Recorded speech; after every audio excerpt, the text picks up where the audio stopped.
ओम अज्ञानतिमिरान्धस्य ज्ञानाञ्जनशलाकया चक्षुरुन्मिलितं येन तस्मै श्रीगुरवे नमः। नमो विष्णुपादाय कृष्णप्रेष्ठाय भूतले श्रीमते भक्तिवेदान्त स्वामिनिति नामिने। नमस्ते सरस्वते देवे गौरवाणी प्रचारिणे निर्विशेष शून्यवादी पाश्चात्य देश तारिणे। जय श्री कृष्ण चैतन्य प्रभु नित्यानंद श्री अद्वैत गदाधर श्रीवासादि गौर भक्तवृंद। हरे कृष्णा कृष्णा कृष्णा हरे हरे, हरे राम राम राम हरे हरे। हरे कृष्णा। तो कल हमने क्या चर्चा किया था, कुछ पॉइंट शेयर करना चाहते हैं?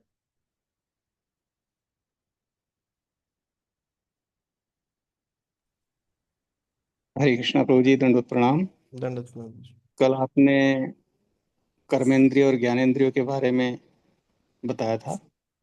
5 कर्मेंद्रिय तथा 5 ज्ञानेंद्रिय, और एक रथ के रूप में शरीर को निरूपित करते हुए उसके जो घोड़े हैं रथ के, वो ज्ञानेंद्रियों को बताया।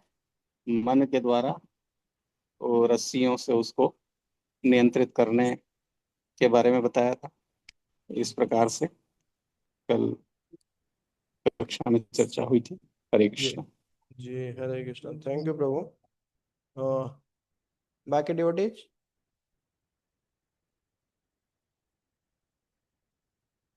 कल की ऑडियंस अलग थी।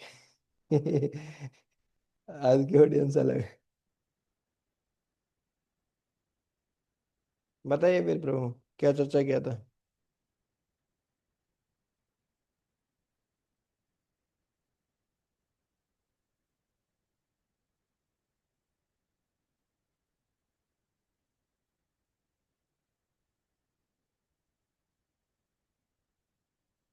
हम्म। तो बेसिकली हमने जो थर्ड चैप्टर था उसके एंड के श्लोक हमने चर्चा किए थे। हाँ, किस प्रकार से आत्मानम, ये वाला जो चेरेट एनालॉजी जो है, ये वाला एक श्लोक आता है, कठोपनिषद में आता है।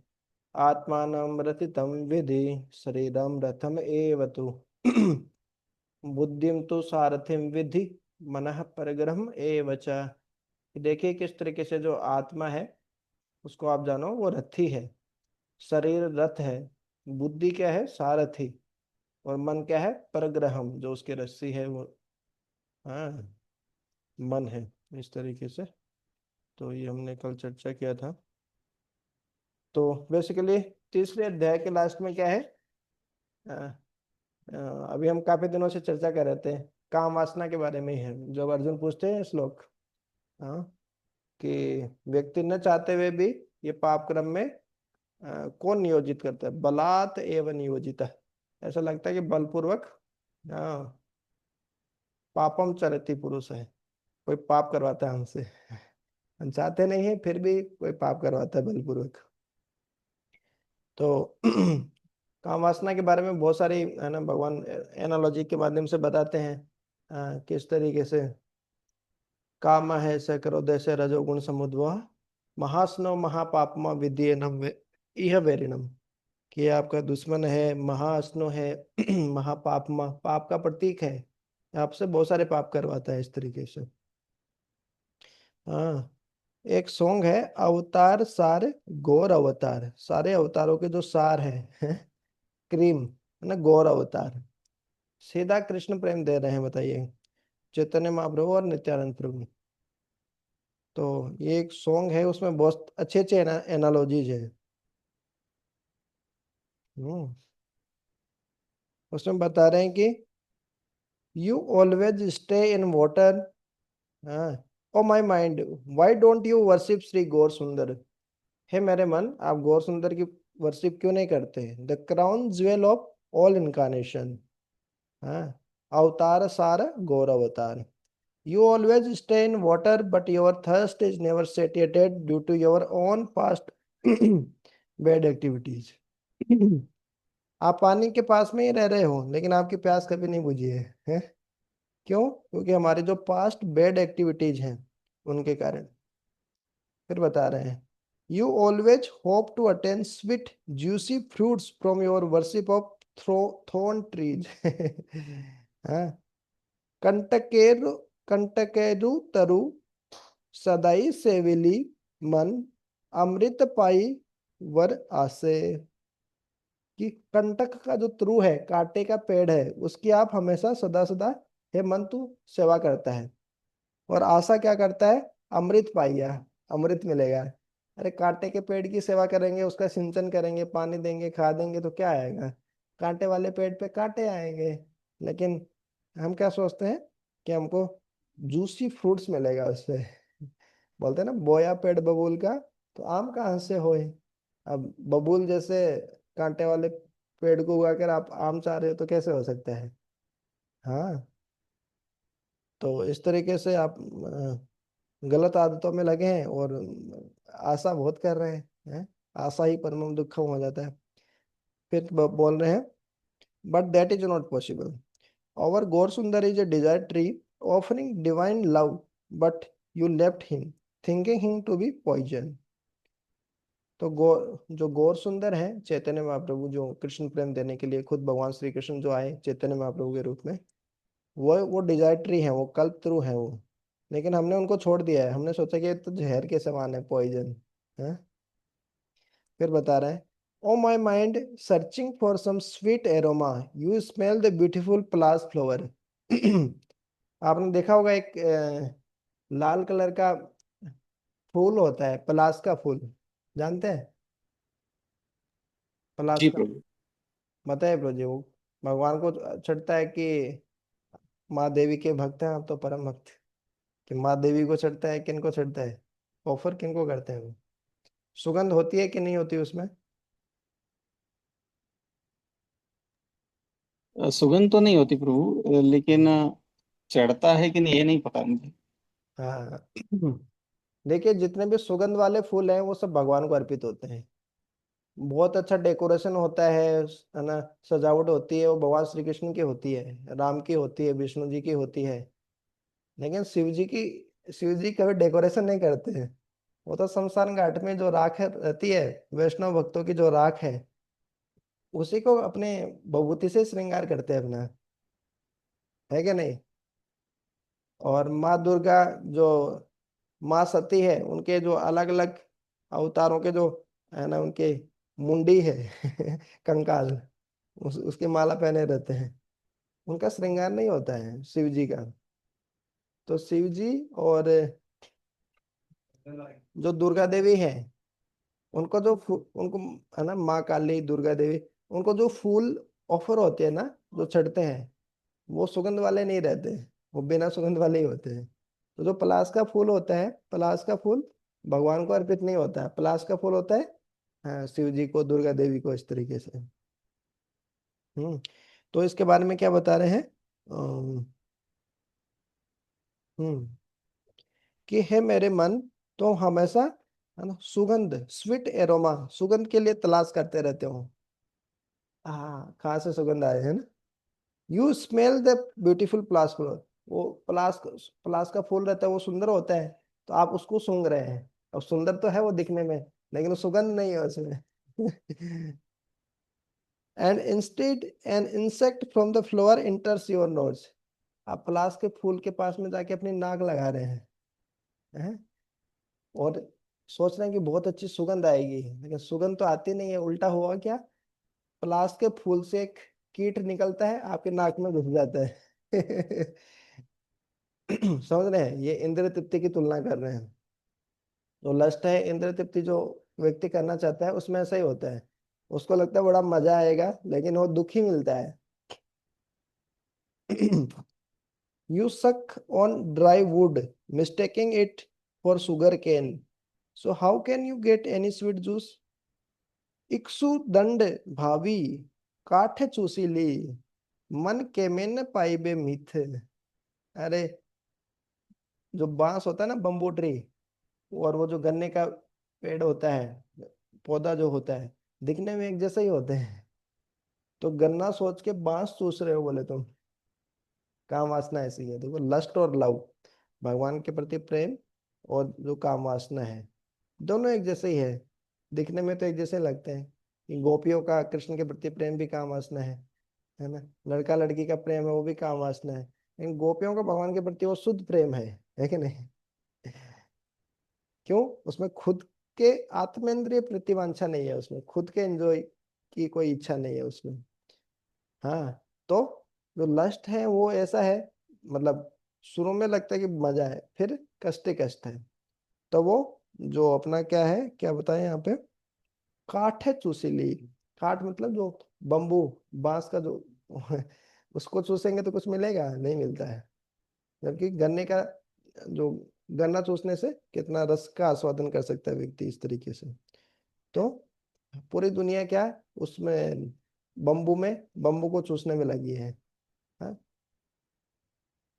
हाँ, चर्वित चर्वणानाम, पुनः पुनः चर्वित चर्वणानाम, चूसे हुए को बार बार चूस रहे हैं। जैसे मान लो गन्ने का जूस निकाल के फेंक दिया, अब उसमें कुछ बचा ही नहीं, फिर भी उसको चूसने में लगे हैं इस तरीके से। कोई संतरा है, उसका जूस निकाल लिया, अब क्या कचरा बचा ना, वो उसी में रस ढूंढ रहे हैं, बोले ऐसा। फिर बता रहे हैं, O my mind, death is like snake which you put around your neck, thinking it to be a garland. You entered fire thinking it to be cool and suffered excruciating burning। ये lust वगैरह क्या होता है, इंद्रिय तृप्ति क्या होती है, हमारे गले में डली हुई एक काल सर्प की तरह होती है। हैं? हमको लगता है कि फूलों की माला पहने हम, बहुत सॉफ्ट है, लेकिन वो सांप, सांप आपके गले में पड़ा है भैया। काल सर्प।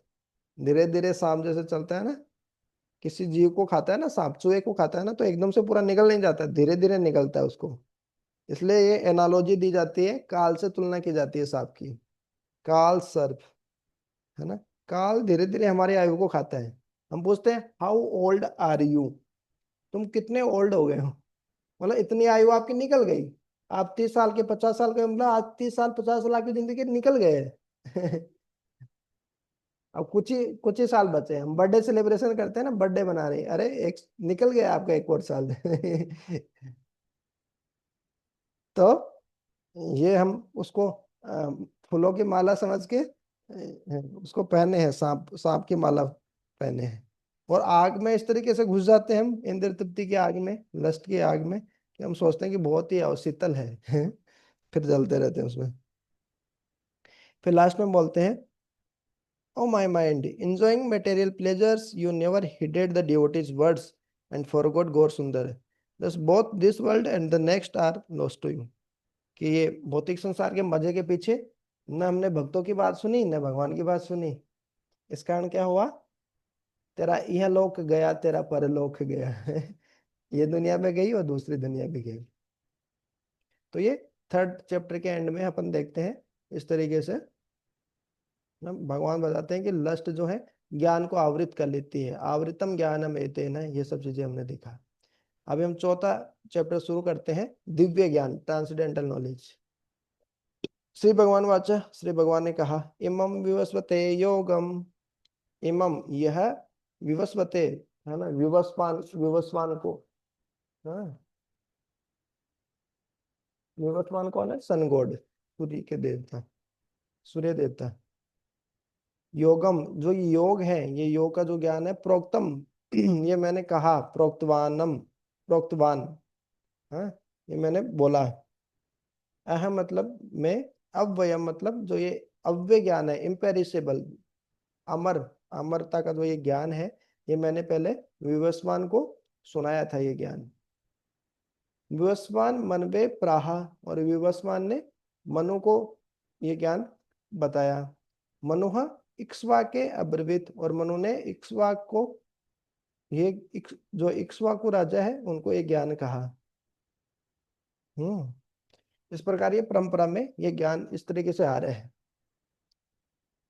हाँ, तो देखिए एकदम से पूरा टॉपिक चेंज हो गया, समझ रहे हैं? पहले थर्ड चैप्टर में भगवान बता रहे हैं कि भाई, थर्ड चैप्टर में क्या बताए, लस्ट वगैरह के बारे में बता रहे थे, कर्म योग के बारे में ये सब चल रहा था। फिर एकदम से ये इस पे आ गया कि ये ज्ञान है, परंपरा में रिसीव हुआ, मैंने 20 लाख साल पहले ये ज्ञान विवस्वान को सुनाया था, सूर्य देवता को, उन्होंने मनु को सुनाया, मनु ने इक्ष्वाकु को सुनाया, इस तरीके से ज्ञान परंपरा में आ रहा है। तो एकदम से टॉपिक चेंज क्यों हो गया? यह क्या कनेक्शन है? देखिए भगवत गीता में एक श्लोक के बाद भगवान दूसरा श्लोक बोलते हैं तो उसका कनेक्शन होता है, क्यों क्यों बोल रहे हैं। एक चैप्टर के बाद दूसरा चैप्टर भी आ रहा है तो उसमें भी कनेक्शन है, क्यों बता रहे हैं? बता सकते हैं? 2 मिनट का समय लीजिए, ब्रेन स्टॉर्मिंग कीजिए 2 मिनट, वो सोचिए श्लोका वगैरह देखिए कि इसमें क्या कनेक्शन हो सकता है, थर्ड चैप्टर और फोर्थ चैप्टर में क्या कनेक्शन हो सकता है। तो हम मिलेंगे 8:48 हो रहा है, 8:50 पे, 8:50 पे मिलेंगे, 2 मिनट का समय लीजिए।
हरे कृष्णा।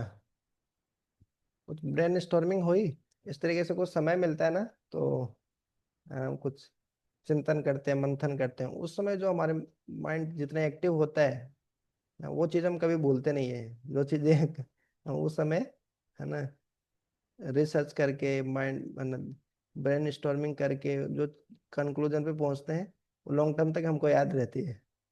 इसलिए टीचर जो रहते हैं ना, बहुत बार ऐसे ही एक्सरसाइज करवाते हैं। खुद से जब हम करते हैं कोई काम तो फिर वो लंबे समय तक याद रहती है। नहीं तो टीचर सब कुछ बता देते हैं भाई ऐसे ऐसे ऐसे ऐसे, तो फिर वो भूल जाते हैं हम भी। तो कुछ कनेक्शन समझ में आया?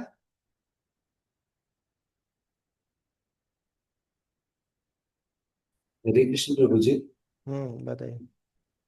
प्रभु जी जैसे अभी अपने लास्ट वाले अपने सिलेबस में बताया गया था कि मतलब जो जो भी इंडिविजुअल जो भी ह्यूमन बीइंग रहता है उसको अपने जो लस्ट वगैरह जो भी डिस्ट्रैक्शन रहता है उससे कैसे कंट्रोल करना चाहिए, उस बारे में इन सब बातों में बात हुई थी। और अभी फोर्थ चैप्टर में स्टार्टिंग में बता दिया गया है कि जैसे जो कृष्ण जी ने ज्ञान पहले उसको क्या बोलते हैं सूर्य देव को दिया, और सूर्य देव ने ज्ञान मनु देव को दिया, मतलब जो पहले ह्यूमन बीइंग थे उनको दिया। तो इस हिसाब से प्रभु जी मतलब ये यहाँ पे ये स्टेब्लिश किया जा रहा था कि एक जहाँ से पूरी एक लिनेज स्टार्ट हो रही है, पूरी मतलब जो क्या बोलते हैं हाँ, वो जो रिलीज स्टार्ट हो रही है उसको मतलब प्योर रखा जाए, जो भी डिस्ट्रैक्शन वगैरह सब है इनसे उनको दूर रखा जा सके, उनको इतना नॉलेज हो सके कि इन सब चीजों से, मटेरियलिस्टिक चीजों से उनको उतना अफेक्ट ना हो सके वो सब। बाकी जो ह्यूमन बींग, जो भी उनके आने वाली पीढ़ी रहेगी, उन सब चीजों से उतना डिस्ट्रैक्टेड ना हो। वो तो ठीक है, वो तो समझ गया मैं। लेकिन कनेक्शन क्या है पिछले चैप्टर का इस चैप्टर से, कनेक्शन क्या है?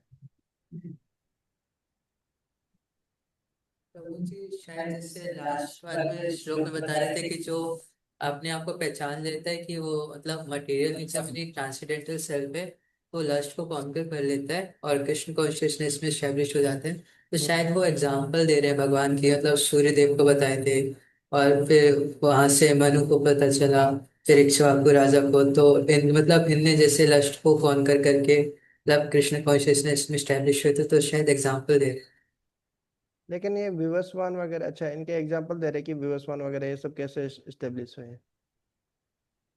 तो अर्जुन ठीक। अर्जुन को क्यों बता रहे हैं? अर्जुन की मतलब कि अर्जुन की तुलना विवस्वान से क्यों कर रहे हैं? राजा से क्यों कर रहे हैं? मतलब प्रभु की ऐसा बताने के लिए कि मतलब ये सिर्फ बोलने के लिए नहीं बोल रहे, मतलब ये एक्चुअल नॉलेज है, मतलब शायद एग्जांपल्स के साथ, प्रूफ के साथ में। ठीक है, अच्छा ट्राई किया आप लोगों ने। वास्तव में क्या है इसका एक्चुअल पॉइंट, जैसे अर्जुन क्या थे, रिस्पॉन्सिबल पोजीशन राजा की तरह एक तरीके से। तो आपको प्रजा को किस तरीके से कंट्रोल करना है, उनको किस तरीके से मतलब नॉलेज में सिचुएट करना है, लस्ट से ऊपर उठाना है। तो वो एग्जाम्पल के माध्यम से बता रहे हैं, विवस्वान के एग्जाम्पल के माध्यम से। देखो विवस्वान, उनको उन राजा को बताया, वो भी एक रिस्पॉन्सिबल पोजीशन पे है। तो इस कारण वो विवस्वान का एग्जाम्पल, राजा का एग्जाम्पल दे रहे हैं। दूसरा पॉइंट क्या है कि जो लस्ट है, लस्ट का क्या पॉइंट था? ज्ञानम आवृतम एतेन, ये ज्ञान को कवर कर लेती है। मतलब लस्ट के कारण जो ट्रांसेंडेंटल नॉलेज है वो कवर हो जाता है। या दूसरे शब्दों में बोले उल्टा, तो ट्रांसेंडेंटल नॉलेज, दिव्य ज्ञान नहीं होता तो लस्ट आ जाती है, इग्नोरेंस। इग्नोरेंस होता है तो क्या होता है? हमारा अटैचमेंट बढ़ जाता है भौतिक चीजों के प्रति। तो दिव्य ज्ञान कितना जरूरी है। तो इस कारण जो ये चैप्टर का नाम ही क्या है? ट्रांसेंडेंटल नॉलेज, दिव्य ज्ञान। लस्ट को भगाना है तो क्या होना चाहिए? दिव्य ज्ञान होना चाहिए। लेकिन दिव्य ज्ञान प्राप्त कैसे करना है ना? ये परंपरा के माध्यम से प्राप्त करना है। ऐसे एरा गैरा नथु खेरा किसी व्यक्ति से नहीं सुनना चाहिए। चार प्रामाणिक परंपरा जो है, ब्रह्म जो संप्रदाय है, चार संप्रदाय, ब्रह्म संप्रदाय, श्री संप्रदाय, रुद्र संप्रदाय और कुमार संप्रदाय। इन चार संप्रदायों, ये प्रामाणिक संप्रदाय हैं। एक श्लोक आता है पुराणों में, उसमें ये साफ साफ बताइए, चार प्रामाणिक संप्रदाय। इन संप्रदायों के बाहर है जो भी सुनते हैं सब, है ना, समय का दुरुपयोग है। क्यों? प्रामाणिक नहीं है ना। तो ये पहले परंपरा प्रामाणिक होना बहुत जरूरी है। जैसे अपनी परंपरा किसमें आती है? ब्रह्म संप्रदाय, ब्रह्म माधव गौड़ी संप्रदाय, वर्मा जी से ये परंपरा आती है। इस तरीके से भगवद गीता के स्टार्टिंग में पूरी गुरु से परंपरा दी है ना, इस तरीके से। तो ये इसमें ये पूरा पॉइंट बता रहे हैं कि ये परंपरा के माध्यम से ज्ञान प्राप्त होता है, ऐसे नहीं। हर किसी व्यक्ति से नहीं सुनना चाहिए, प्रामाणिक व्यक्ति से सुनना चाहिए। नहीं तो क्या होता है, एक और पुराण का श्लोक आता है, पयपानम भुजंगानाम केवल विषवर्धनम, है कि मतलब जो, अच्छा, अवैष्णव मुख उदगिरणम हरि खता पुता पुत अमृतम। अवैष्णव, जो वैष्णव नहीं है, खुद भक्ति करता नहीं, है ना, खुद को श्रद्धा है नहीं भगवान पे, भगवान की वाणी में। तो ऐसे व्यक्ति के माध्यम से जब हम सुनते हैं, जैसे भागवत कथा वगैरह करते हैं ना बहुत सारे लोग, खाली पैसे के लिए करते हैं, बिजनेस करते हैं। तो ऐसे लोगों से भागवत कथा ही सुन रहे हैं, बोले भगवान का नाम ही तो सुन रहे हैं, क्या गलत है? भले ही भक्त नहीं होते, क्या हुआ? नहीं। पूत कथामृतम, वो जो कथामृत है वो भी क्या है? जहर की तरह वो काम करती है। हमारी श्रद्धा और नष्ट हो जाती है भगवान से, भक्ति से, इस तरीके से। है श्रवणम नेव कर्तव्यम, है, कभी श्रवण नहीं करना चाहिए उसका। लेकिन हम करते रहते हैं, है ना, यूट्यूब पे ज्ञान लेते हैं, व्हाट्सअप ज्ञान लेते हैं, व्हाट्सअप यूनिवर्सिटी चलती है, श्री कृष्ण ने कहा, उसने ये कहा, सब अपना अपना ज्ञान बांटते हैं। लेकिन प्रामाणिक है कि नहीं है वो कौन चेक करता है? है, श्लोक कोट करके प्रामाणिक रूप से बताएं, प्रामाणिक संप्रदाय में हो, तब तब मजा आता है ज्ञान का। नहीं तो क्या, डेविएट होने का बहुत चांस होता है। भगवान नेक्स्ट श्लोक में ही बताएंगे। मैंने ये बताया तो था बोले 20 लाख साल पहले, लेकिन फिर बहुत विचलन आ गया। जैसे होता है ना, एक्सरसाइज करवाते हैं कंपनी वगैरह में, एक ही 20 लोग खड़े हैं लाइन से, एक व्यक्ति को बोला जाता है कि आपको ये एक्टिंग करके करना है, दूसरे पीछे वाले को बताना है। तो वो है ना, मान लीजिए ऐसे करके ऐसे करके ऐसे करके वो एक्टिंग करेगा, तो लास्ट तक जाते जाते वो पूरा चेंज ही हो जाता है, पूरा विचलन ही आ जाता है, डेविएशन हो जाता है। हम्म। तो इसी तरीके से मैं आपको कुछ बताया, रूपा जी ने कुछ बताया, अब मैं खुद की व्याख्या करके कुछ है ना अलग ही बता दिया मान लीजिए, और फिर आपने किसी तीसरे व्यक्ति को अलग ही बता दिया, तो इस तरीके से पूरा डेविएशन होता चला जाता है इस तरीके से। हम्म। तो ये पॉइंट भगवान, तो कनेक्शन समझ में आ गया कि किस तरीके से जो दिव्य ज्ञान आएगा तो लस्ट चला जाएगा, लेकिन ये प्राप्त कैसे करना है। तो ये इस तरीके से। और विवस्वान का राजा का एग्जाम्पल क्यों दिया, कि राजा की तरह भैया अर्जुन तुम भी रिस्पॉन्सिबल पोजीशन पे हो, इस तरीके से। ठीक है प्रभु जी, पढ़िए।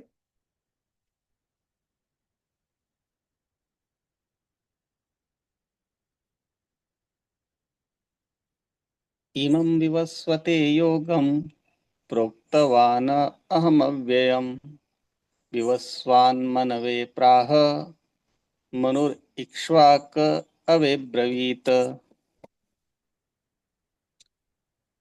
The personality of Godhead, Lord Krishna, said, I instructed this imperishable science of yoga to the sun god, Vivaswan, and Vivaswan instructed it to Manu, the father of mankind. And Manu is turn instructed it to Ikshvaku. Hare Krishna. Thank you प्रभु जी। तो इसमें ये बताया कि जो personality of God head है, वो भगवान ने कहा कि ये जो इम्पेरिसेबल, जो अमरता का ज्ञान है, अव्यय ज्ञान जो है, अहम अव्ययम प्रोक्तवान, मतलब मैंने ये कहा था। हम्म। तो विवस्वान को कहा, सूर्य देवता को, सूर्य देवता ने मनु को कहा। मनु क्या है, मनु से हम सब लोग आए, मानव मतलब मनु से आए। मनु ने ये इक्ष्वाकु को बताया। ठीक है। इसमें 2-3 पैराग्राफ है। आधा वीर प्रो आप पढ़िए, आधा फिर अ, हर्षवर्धन प्रो पढ़ सकते हैं। 2 पैराग्राफ पढ़ के एक्सप्लेन कीजिए, फिर उसके बाद हर्षवर्धन प्रो पढ़ेंगे। Here we will find the history of Bhagavad Gita traced from a remote time when it was delivered to the royal order of all planets, beginning from the sun planet. The king of all planets are especially made for the protection of inhabitants, and therefore the royal order should understood the science of Bhagavad Gita in order to be able to rule the citizens and protect them from material bondage to lust.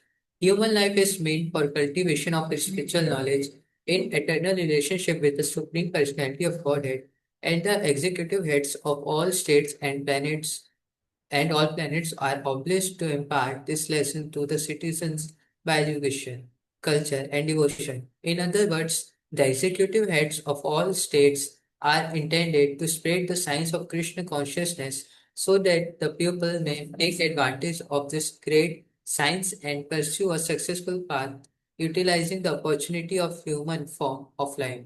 In millennium, the sun god is known as Vivshan, the king of the sun, which is the origin of all planets within the solar system. In Brahma Samhita, it is stated, Yat Chakshur Esh Savita Sakla Granam Raj Samast Sur Mudir Asesha Teja Yasya Jna Brahmati Samvritta Kal Chakro Govindam Adi Purusham Tam Aham Bhajami.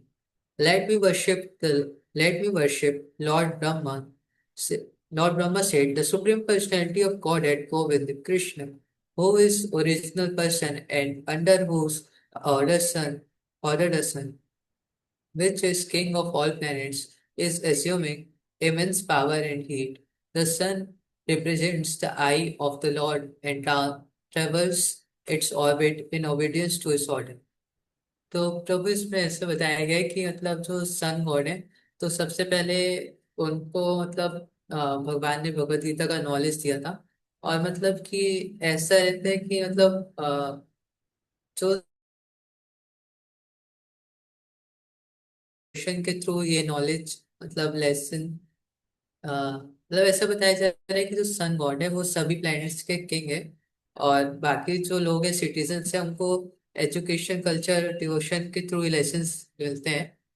और मतलब जो ऐसा बताया गया कि जो heads होते हैं जैसे किंग्स वगैरह वो इनको इसलिए ये नॉलेज पहले दिया जाता है कि ये बाकी लोगों में सिटीजन्स जो कॉमन सिटीजन्स हैं उनमें इसको स्प्रेड कर सकें।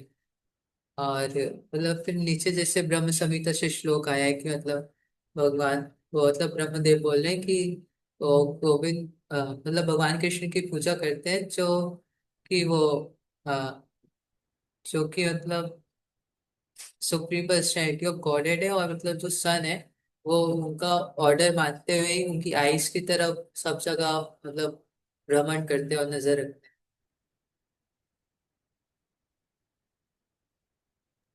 यस।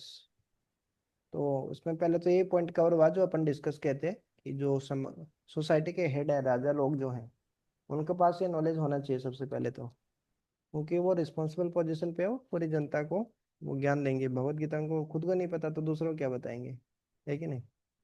इस कारण विवस्वान को बताया, अर्जुन को भी बता रहे हैं भगवान। तो इस तरीके से ये हो गया। फिर बता रहे हैं ये ब्रह्म संहिता से कोट करके कि जिनकी भगवान की आज्ञा से सूर्य घूमते हैं, है ना, ये सब होता है भगवान की आज्ञा से ही होता है सर। तो उन गोविंद की मैं पूजा करता हूँ, और सूर्य है भगवद गीता में बोलते हैं वो मेरी आंखें हैं। ओके, नेक्स्ट पढ़िए हर्षवर्धन को।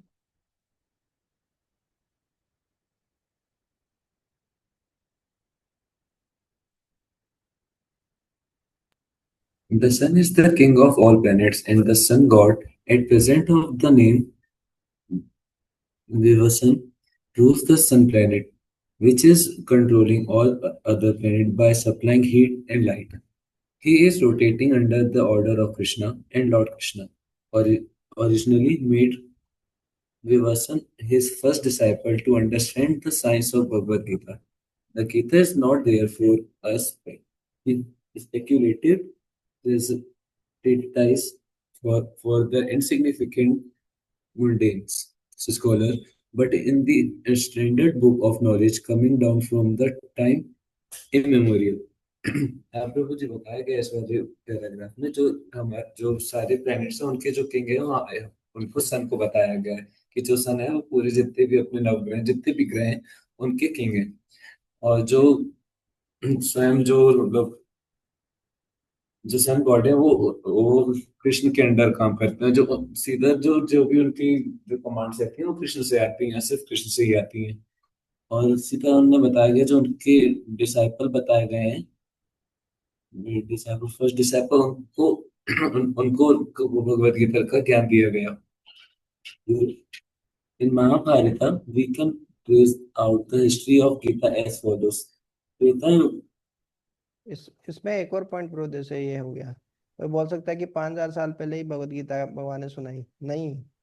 ये भगवत गीता ज्ञान अमर है। देखिए विवस्वान को कई लाखों सालों पहले भगवान ने ये भगवत गीता सुनाई। मतलब ये जो नॉलेज है वो क्या है, coming down from time immemorial से ही आ रहा है। हाँ पढ़िए। त्रेता युगाणु च धातु विश्वन विश्वानु मूल्यन दादु मानुष च लोका वृताय अर्थम सुस प्रभु जी क्या लिखा है ये जो अभी अपन सुतके श्लोक पढ़े ना वही श्लोक है दूसरी लैंग्वेज में बस, कि त्रेता युग आदौ, त्रेता युग के आदि में, शुरुआत में, च ततः उसके बाद उन्होंने क्या हुआ, विवस्वान मनवे ददौ, विवस्वान ने मनु को दिया, ददौ मतलब दिया, मनु च लोक भृति अर्थम, और मनु ने लोक के भृति के लिए, कल्याण के लिए, हाँ, सूत सुता इक्ष्वाकवे ददौ, जो इक्ष्वाकु जो राजा है उनको ये ज्ञान दिया। इक्ष्वाकु ना च खतितो, और इक्ष्वाकु ने ये ज्ञान कहा, किसको कहा? व्याप्य लोकान अवस्थितः। हाँ, फिर इस प्रकार से पूरे लोकों में ये ज्ञान अवस्थित हो गया। इस तरीके से पढ़िए, ट्रांसलेशन पढ़िए। In the beginning of millennium, known as the Treta Yuga, this science of the relationship with the Supreme was delivered by the Vishwanu to Manu. Manu, being the father of mankind, gave it to his son Maharaja Ikshvaku, the king of this earth planet and forefather of Raghu dynasty, in which Lord Ramchandra appeared. Therefore, Bhagavad Gita exists in the human society from the time of Maharaja Ikshvaku. जी, इस पहले वर्ष मतलब इस paragraph में बताया गया है जो जो भगवत गीता का ज्ञान है वो जो सूर्य देव है उनने सबसे पहले मनु जी को दिया। मनु जो कि पहले बीइंग बने, जो इस पूरे अर्थ के पहले बीइंग थे, और इस भगवत गीता का ज्ञान मनु जी ने अपने सन को दिया जो कि इक्ष्वाकु थे। इक्ष्वाकु कौन थे? हमारे अर्थ, पूरे अर्थ के पहले किंग जो थे। और जो इक्ष्वाकु थे प्रभु जी, ये रामचंद्र जी के मतलब फोर फादर्स, मतलब स्टार्टिंग के फोर फादर में से आते थे। तो इसका मतलब जो ये भगवत गीता का ज्ञान है महाराज इक्ष्वाकु के टाइम से मतलब प्रेजेंट होता है, मतलब प्रेजेंट है और आगे आगे तक चलता हुआ आ रहा है। At the present moment, we have just passed through 5,000 years of the Kali Yuga, which lasts for like 32,000 years. Before this, there was Dwapar Yuga, 8 lakh years. Therefore, there was Treta Yuga, 12 lakh years. Thus, some 20 lakh 5,000 years ago, Manu spoke the Bhagavad Gita to his disciple and son Maharaja Ishwaku, the king of this planet. The age of the current Manu is calculated to last some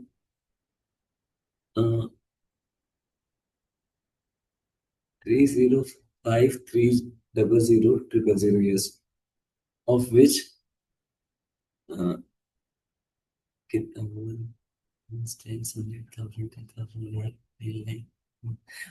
crore 40 हजार साल have passed. Accepting that